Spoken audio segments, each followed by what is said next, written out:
Bienvenue sur Thailand News. Dans l'édition d'aujourd'hui, vol d'une montre de luxe à Phuket, alliance internationale contre les gangs de centres d'appel cambodgiens, exportation de riz en chute libre, le jeune Flouk et son buffle Kalamae.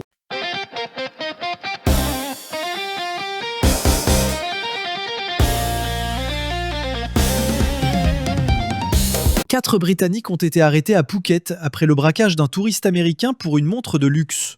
Jeudi 18 septembre à 16h19, une voiture percute volontairement l'arrière de la moto d'un avocat américain de 40 ans dans la rue Leyan Swaiset, district de Talang.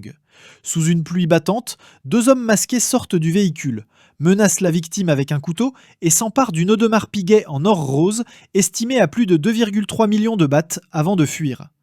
La police de Cheng Talay, avec les équipes de Sakou et Talang, retrouve rapidement la Ford Everest utilisée pour la fuite, abandonnée dans une plantation de caoutchouc.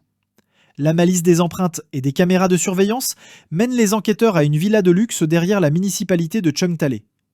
Quatre Britanniques de 24 à 27 ans, Hussein, Mir, Yann et Malik Kai, sont arrêtés. 3 véhicules, 2 armes de poing et la montre volée sont saisis. La victime remercie les autorités thaïlandaises pour leur intervention rapide et affirme que cet incident n'entame pas sa confiance dans le pays qu'il considère comme sa seconde patrie.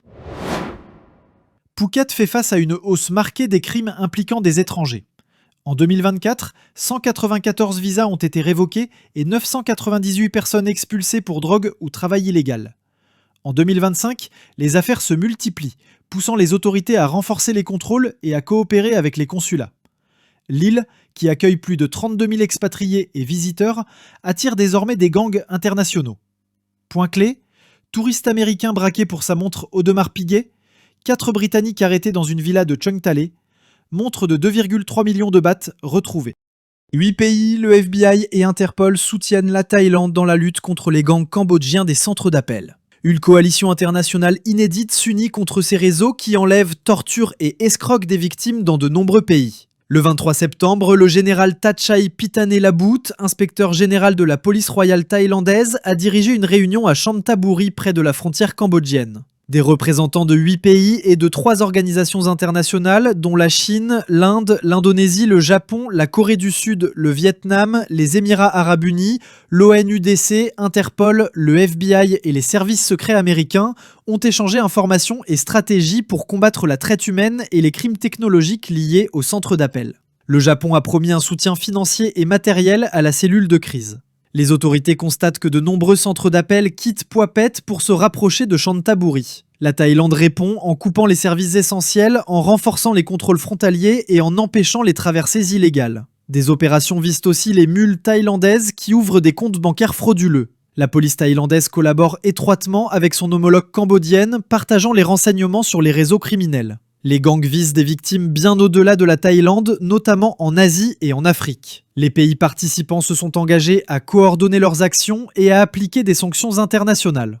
Thatchai insiste, la Thaïlande n'est pas une base pour ces criminels, mais un point de transit. Chaque fois qu'un gang est détecté, les forces de l'ordre agissent rapidement. Malgré ces efforts, des enquêtes internationales évoquent des complicités locales et mettent la pression sur le Cambodge, accusé d'abriter les plus vastes réseaux de cyberescroquerie au monde, qui représenteraient jusqu'à 60% de son PIB. Les technologies utilisées comme les systèmes Simbox et eSIM compliquent la traçabilité. Les autorités thaïlandaises poursuivent néanmoins la surveillance et le blocage des frontières pour limiter les comptes bancaires mules. Point clé. Le FBI, Interpol et 8 pays appuient la Thaïlande contre les gangs cambodgiens. Enlèvement, torture et escroquerie massive liées au centre d'appel. Pression internationale accrue sur le Cambodge pour démanteler ces réseaux. Les exportations de riz thaïlandais poursuivent leur déclin pour le 10e mois consécutif. En août 2025, elles s'établissent à 739 497 tonnes, soit une baisse de 16,9% par rapport à l'an dernier, pour une valeur de 3,95 milliards de dollars, en recul de 30%.